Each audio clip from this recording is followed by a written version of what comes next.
Thanks, Zach. And tonight we're bringing you team coverage of this new development. Yeah, our investigative reporter Grace Runkle joins us live in studio to go in depth on what a court order revealed about that relationship between Mello and Hughes.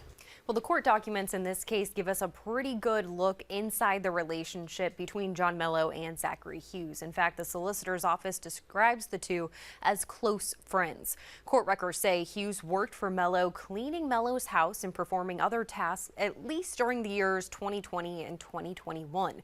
We looked on Facebook and also found the two had conversations back and forth, often about music, during that period.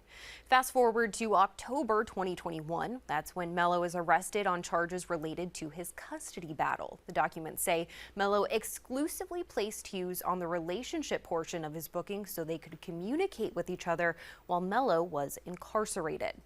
The documents also reveal the two communicated a lot, and usually on WhatsApp. It's a platform that allows people to text, call, and do video chats. The order says that there were approximately 1,769 WhatsApp messages between Hughes and Mello. It also says those messages were sometimes scrambled, making them hard to decipher. Investigators say that Hughes and Mello were even in communication the day of the murder. We'll tell you what they said coming up at 6. Live in the studio, Grace Runkle, Fox Carolina News.